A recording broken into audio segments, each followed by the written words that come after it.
শুরু করছি নতুন আরেকটা ভিডিও।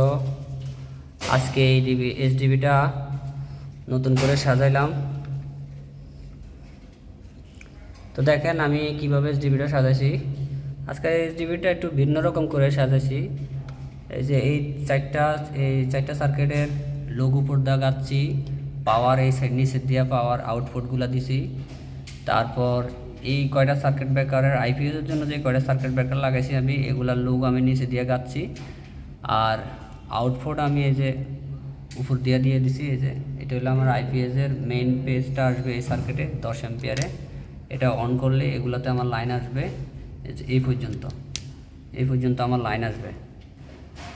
তো দেখেন প্রথমে যেই নিউট্রালের তারগুলো সাধারণত আপনারা জানেন, এটা বাসবার থাকে, নিউট্রাল বাসবার থাকে। এই বাসবারে আমি সব তার কানেকশন করছি।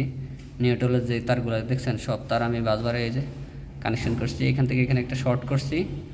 আর এই যে আমার মেন যে circuit breaker, DP circuit breaker, এখান থেকে আমি এই বাসবারে নিয়ে নিছি।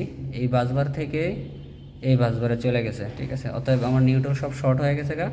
এই সার্কিটটা অন করলে আমার নিউট্রাল সব শর্ট এক জায়গায় অ্যাক্টিভ থাকতেছে। আর এই যে পেজটা আমি এই যে নিচ দিয়ে সব লোক গাচ্ছি। এই লোক গাচ্ছি আমি এগুলো সব হলো আমার বিভিন্ন জায়গায় থেকে লাইন এগুলো আসছে।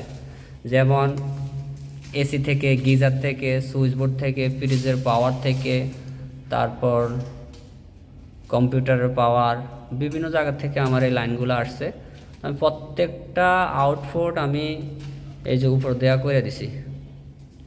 এই যে আউটপুটগুলো আমার উপর দেওয়া। আমি এখানে এসির জন্য আমি 20 অ্যাম্পিয়ার সার্কিট ব্রেকার ব্যবহার করছি। আর গিজারের জন্য আমি 16 অ্যাম্পিয়ার সার্কিট ব্রেকার ব্যবহার করছি। ফ্রিজ এটার জন্য আমি 10 অ্যাম্পিয়ার সার্কিট ব্রেকার ব্যবহার করছি। আর যে সুইচ বোর্ডগুলা সাধারণত ফ্যান লাইট চলবে, এগুলাতে আমি 6 অ্যাম্পিয়ার সার্কিট ব্যবহার করছি, ঠিক আছে।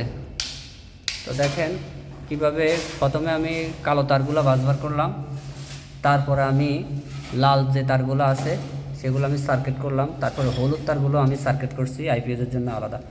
আর এখানে এখন এই যে এটার থেকে এখানে কারেন্ট শর্ট করে দিয়েছি। আর এই ডিপি সার্কিট ব্রেকার যেটা এটা থেকে আমি যে এখানে কারেন্টের লাইনটা শর্ট করেছি। যেহেতু এখন আইপিএস আমি বসাই নাই, যেহেতু আমি আইপিএস এখনও বসাই নাই, আইপিএসটা যখন আমি বসাবো তখন আমি এই তারটা খুলে দেব, এই শর্ট তারটা খুলে দেব।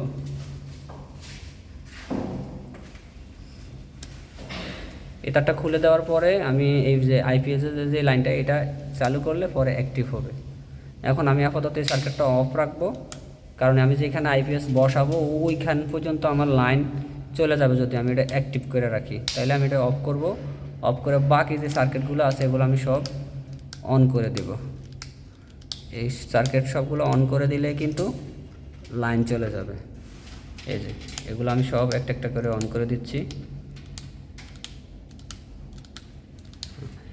শুধু এই যে 32 অ্যাম্পিয়ার যে সার্কিট ব্রেকারটা, মানে এই এসডিবির জন্য এই একটা মেইন সার্কিট ব্রেকার, আর এগুলো হলো সব সাব সার্কিট ব্রেকার।